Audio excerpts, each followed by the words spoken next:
ডাকসুর ২৮টি পদে মনোনয়ন ফর্ম নিলেন ৬৫৮ জন, আর হল সংসদে মনোনয়ন সংগ্রহ করেছে ১২২৬ জনের বেশি। শেষ দিনে মনোনয়ন সংগ্রহ করেন ৯৩ জন শিক্ষার্থী। বিকেলে সংবাদ সম্মেলনে এই কথা জানান প্রধান রিটার্নিং অফিসার। নির্বাচনে প্রতিরোধ পর্ষদ নামে প্রতিদ্বন্দ্বিতা করছে ৭ বাম সংগঠন। অন্যদিকে মনোনয়ন সংগ্রহ এবং জমা দানের সময়সীমা একদিন বাড়ানোর ক্ষেত্রে মিশ্র প্রতিক্রিয়া দেখা দিয়েছে। আরিফিন শাওনের রিপোর্ট। ওয়ালটন এখন দেশের সীমানা পেরিয়ে পৌঁছে গিয়েছে ৫০টিরও বেশি দেশে। ওয়ালটন, ঘরে ঘরে বিশ্বজুড়ে। ডাকসু নির্বাচনকে কেন্দ্র করে মনোনয়ন সংগ্রহের শেষ দিন, ক্যাম্পাস জুড়ে বাড়তি উদ্দীপনা। শেষ দিনেও দলে দলে মনোনয়ন সংগ্রহ করছেন শিক্ষার্থীরা, অনেকে জমাও দিয়েছেন।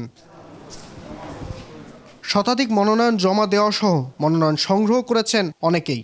আজকে নিয়েছে ৯৩টি, তাহলে মোট আমাদের এই পর্যন্ত বিতরণ ডাকসুতে ৬৫৮টি। হল সংসদের আপডেটটা আমরা এখনো পাইনি। আমার মনে হল সংসদগুলোতে বেশি যায়নি।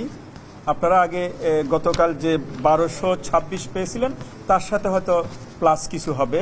এরই মধ্যে প্রতিরোধ পর্ষদ নামে নিজেদের পূর্ণাঙ্গ প্যানেল ঘোষণা করেছে ৭ বাম সংগঠন। তবে আছেন বিভিন্ন প্ল্যাটফর্মের সংগঠকরাও। প্যানেলে মোট প্রার্থীর মধ্যে ৪২% নারী এবং একাধিক পাহাড়ি জনজাতির সদস্য যুক্ত করেছে তারা।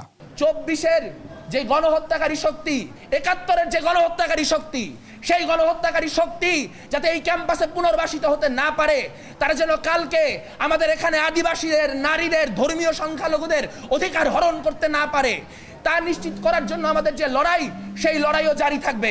তবে মনোনয়ন সংগ্রহ এবং জমাদানের সময় একদিন বাড়ানো নিয়ে দেখা দিয়েছে মিশ্র প্রতিক্রিয়া।